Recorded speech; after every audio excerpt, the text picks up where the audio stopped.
नमस्कार दोस्तों, VK knowledge electrical में आप सभी का स्वागत है। दोस्तों, राजस्थान टेक्निकल एल पर प्री परीक्षा के एग्ज़ाम कंप्लीट हो चुके हैं। आज 26 मई 2022 इवनिंग शिफ्ट में लास्ट पेपर हुआ। कुल 14 पेपर हुए हैं। जल्द ही आपको इसकी कट ऑफ पर वीडियो दे दिया जाएगा। आपके जितने भी क्वेश्चंस हैं उन सब के आपको सवाल मिल जाएंगे। अब आज की वीडियो का एनालिसिस देख लेते हैं। यानी आज जो पेपर हुआ उसमें किस तरह के क्वेश्चन पूछे गए, किस प्रकार के जो क्वेश्चंस थे उनका लेवल किस लेवल तक आपको लेकर गया वो। तो आप पेपर देकर आए हैं तो मिलान ज़रूर कीजिए। पहले आपने पेपर दिया है तो तुलना कीजिए कि आज अगर पेपर होता तो आप कितने कर सकते थे। वीडियो को कंप्लीट लास्ट तक देखना। चैनल से पहली बार जुड़े हैं तो सब्सक्राइब कर लीजिए। इसी तरह की अपडेट हम चैनल पर आपको प्रोवाइड करवाते हैं। चैनल मेन एग्ज़ाम के लिए आपके लिए बहुत इंपॉर्टेंट रहने वाला है, क्योंकि मेन एग्ज़ाम में टेक्निकल के 100 क्वेश्चन आएंगे, इसलिए चैनल की ज़रूरत पड़ेगी। सब्सक्राइब कर लीजिए। हो सके तो दोस्तों को फॉरवर्ड कर दीजिए ताकि दोस्त भी अपने साथ कनेक्ट हो सके। आइए दोस्तों, वीडियो शुरू करते हैं। दोस्तों, बात कर रहा हूँ मैं 26 मई 2022 सेकेंड शिफ्ट यानी इवनिंग शिफ्ट की मैं बात कर रहा हूँ, और इसमें टेक्निकल के जो क्वेश्चंस पूछे गए उनका हम सॉल्यूशन करने जा रहे हैं। ठीक ही था, पेपर अच्छा था। ये तो नहीं कह सकते कि आसान था, लेकिन जितने क्वेश्चन बच्चों को याद रहे ना वो बहुत सिंपल क्वेश्चन याद रहे हैं। फर्स्ट क्वेश्चन, GNA का पूरा नाम पूछा। कौन होगा जिसे नहीं आता? ज्योमेट्रिकल न्यूट्रल एक्सिस बोलते हैं, हिंदी में बोलते हैं ज्यामितीय उदासीन एक्स। क्या बोलते हैं? ज्यामितीय उदासीन एक्स। एक होता है मैग्नेटिक न्यूट्रल एक्सिस, इसको GNP भी लिख सकता है, ध्यान रखना। GNA या GNP, जैसे MNA वाला जो है ना उसकी जगह MNP पूछा था, प्रीवियस पेपर में था, किसी में एक में था। तो GNA की फुल फॉर्म का याद रखना। उसके बाद देखो क्वेश्चन वेरी सिंपल दिया कि 200 वोल्ट और 100 वाट के लैंप का रेजिस्टेंस पूछा था। माय डियर, ये क्वेश्चन तो हमने बहुत बार करवाया आपको।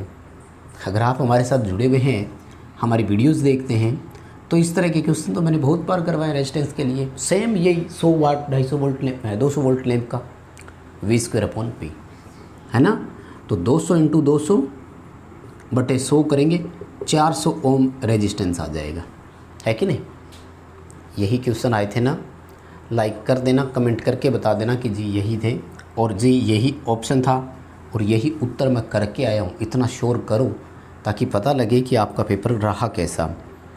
अच्छा, बच्चे ने लिख के भेजा कि DC शंट फील्ड की EMF समीकरण, लेकिन ये थोड़ा सा सवाल मुझे लगता है अधूरा रह गया, क्योंकि दूसरे बच्चे ने जो लिख कर भेजा है वो लिखा है कि शॉर्ट शंट की EMF समीकरण।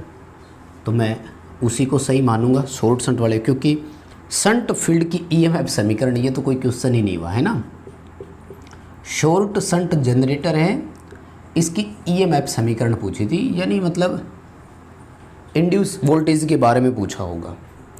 और अगर EMF समीकरण का फॉर्मूला कि EMF पैदा कैसे होता है, तब तो φZnP60A। अगर आप पेपर दिया है आज आपने तो इस क्वेश्चन को पूरा कीजिए ज़रूर कमेंट में, ताकि बाकी बच्चे भी देख सकें। तो EMF के लिए एक तो φZnP60A यूनिवर्सल फॉर्मूला है। दूसरा, अगर वोल्टेज ड्रॉप और उस मामले में क्वेश्चन आ जाता है ना, तो शॉर्ट शंट हो या लॉन्ग शंट हो, फॉर्मूला रहता है कि टर्मिनल वोल्टेज में आर्मेचर वोल्टेज ड्रॉप और सीरीज फील्ड वोल्टेज ड्रॉप को जोड़ा जाए। क्योंकि बाहरी लोड को जो टर्मिनल पर वोल्टेज मिलती है ना, चाहे शॉर्ट शंट हो चाहे लॉन्ग शंट हो, दोनों में कोई फ़र्क नहीं पड़ता। शॉर्ट शंट और लॉन्ग शंट में केवल शंट फील्ड की वोल्टेज का डिफरेंस होता है, इतना ही फ़र्क है। लॉन्ग शंट में टर्मिनल वोल्टेज और शंट फील्ड वोल्टेज बराबर होती है, जबकि शॉर्ट शंट में शंट फील्ड की वोल्टेज लोड की वोल्टेज से, टर्मिनल की वोल्टेज से थोड़ी सी ज़्यादा होती है। तो ये फॉर्मूला एग्जैक्ट आंसर आपका बनेगा, V plus armature drop plus series field resistance, series field drop. उसके बाद में देखो, कह रहे हैं कि सवाल पूछा, सोल्डरिंग करने वाले को उसके स्टैंड में क्यों रखते हैं। यानी एक गर्म सोल्डरिंग है तो सीधी सी बात है, कहाँ रखोगे, जिस जगह पर रखोगे वो पूरा ख़राब हो जाएगा। भाई सोल्डरिंग आयरन पूरी तरह से गर्म होता है कि नहीं, तो सोल्डरिंग आयरन का एक स्टैंड ही आता है, उस स्टैंड में ही रखना होता है। बहुत सारे रीज़न है, आप ऑप्शन देख करके शायद इसका बेहतर आंसर कर पाए होंगे, मुझे ऐसी आपसे उम्मीद है। उसके बाद में देखो कह रहे हैं कि कॉमन एमीटर एम्पलीफायर जो है ना, इसकी करंट गेन पूछी थी। देखो फर्स्ट ऑफ ऑल तो ये है कि इसकी जो करंट गेन होती है ना, उसको हम बीटा बोलते हैं। कॉमन कलेक्टर वाली को गामा, कॉमन बेस वाली को अल्फा बोलते हैं, जो कि सर्वाधिक कम होती है, सबसे कम होती है। कॉमन एमीटर वाली को बीटा बोलते हैं। अब बीटा के दो उत्तर देने थे आपको। एक तो देना था कलेक्टर करंट और बेस करंट का अनुपात, ये वाला। अगर ऐसा ऑप्शन नहीं था तो फिर दूसरा ऑप्शन है कलेक्टर करंट में परिवर्तन, बेस करंट में परिवर्तन का अनुपात।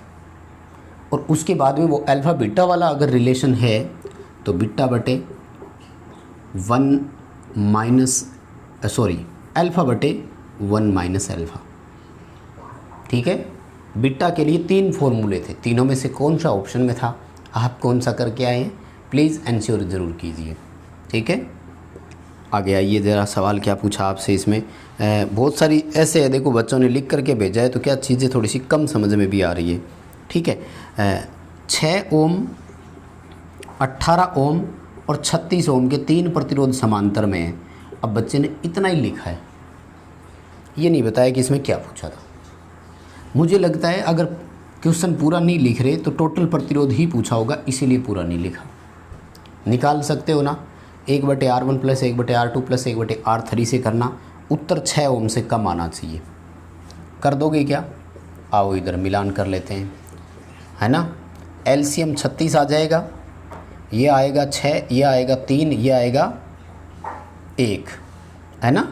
तो 6 3 9 और 1 10, 10/36 संख्याएं पलट जाती है। 36/10 करोगे 3.6 ओम आ रहा है। मिलान करना, पहले तो यही बताना कि क्वेश्चन क्या था, क्या टोटल रेजिस्टेंस ही पूछा गया, और यदि हाँ तो क्या आप इतना ही उत्तर करके आए।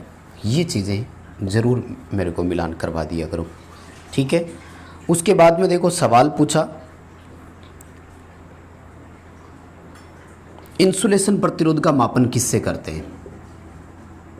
देखो इंसुलेशन प्रतिरोध का मापन जो है ना, अगर इकाई पूछी है तो ध्यान रखना मेगा ओम में करते हैं, मीटर पूछा है तो मेगर से करते हैं।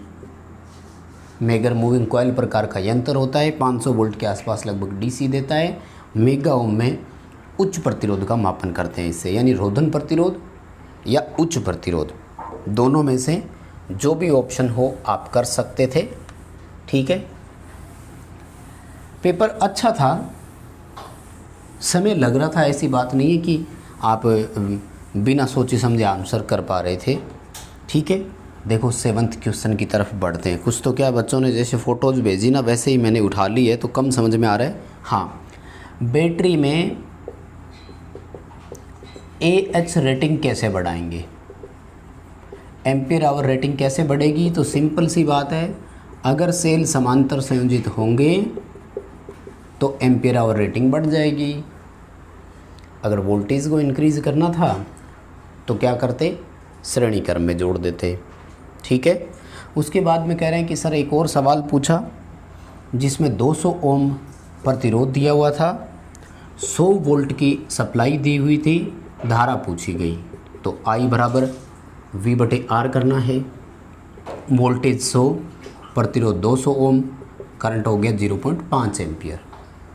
1/2 एम्पियर का ऑप्शन है तो ठीक है, नहीं है तो ये कर सकते थे। उसके बाद में देखो शुद्ध कैपेसिटर में शक्ति, देखो शुद्ध कैपेसिटर हो या शुद्ध इंडक्टर हो, आपको पावर 0 ही करनी है। शक्ति कितनी करनी है, 0 करनी है। 0 क्यों करना है, क्योंकि वास्तविक शक्ति के लिए सवाल हमेशा पूछा जाता है और VI cos phi करते हैं हम, cos phi 0 होता है। क्यों, क्योंकि प्योर कैपेसिटर हो या प्योर इंडक्टर, करंट और वोल्टेज के बीच फेज डिफरेंस 90 डिग्री का होता है। 90 डिग्री फेज अंतर में पावर फैक्टर 0 होता है। तो शुद्ध कैपेसिटर वाले सर्किट में आपको क्या करना था। उसके बाद में देखो पूछा कि 3 पिन सॉकेट जो होता है उसमें लंबा पिन कौन सा होता है। अब इस क्वेश्चन में तो कोई डाउट नहीं है आपको, है कि नहीं। सबसे लंबा और सबसे मोटा पिन जो होता है वो हमेशा किसका होता है? अर्थ का पिन होता है। ठीक है। शॉर्ट वाइंडिंग की जांच के लिए कौन सा टेस्ट करेंगे? शॉर्ट वाइंडिंग की जांच, देखो अगर आपको ये नहीं बताया ना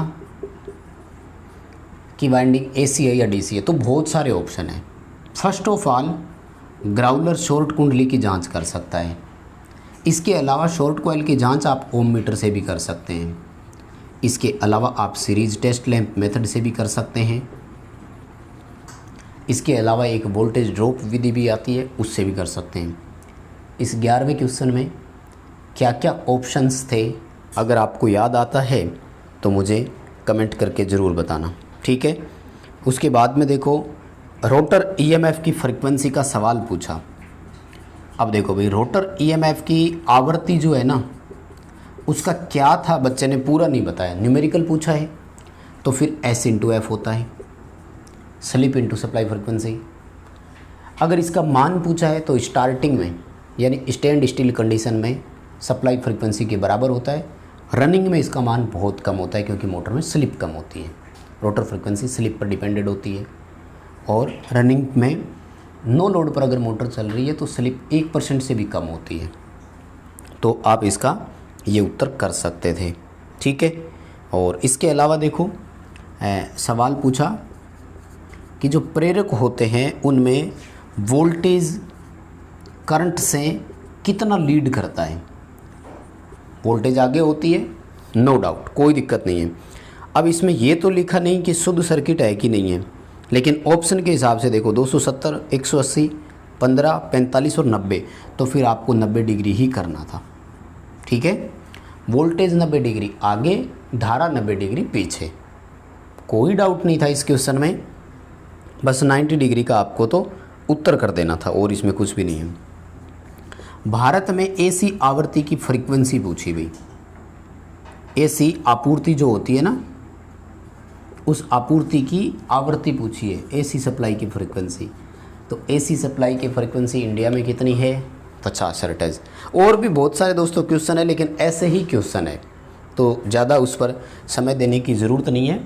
कुल मिलाकर के क्वेश्चन ठीक ही थे। उम्मीद कर रहा हूँ आपने अच्छा किया होगा। जल्द ही एक विश्लेषक वीडियो आपके सामने आएगा दोस्तों, उसे ज़रूर अप्रिशिएट कीजिए और पूरा देखिए उसे, उसमें आपके सारे सवालों के डाउट क्लियर हो जाएंगे। इस वीडियो को लाइक कर दीजिए, चैनल सब्सक्राइब कर लीजिए, हमारा ऐप डाउनलोड कीजिए, वीडियो के डिस्क्रिप्शन में लिंक दिया हुआ है। ऐप में टेस्ट सीरीज और पेड कोर्स अवेलेबल है, आप उसे ले सकते हैं। चलिए, बहुत धन्यवाद सभी को।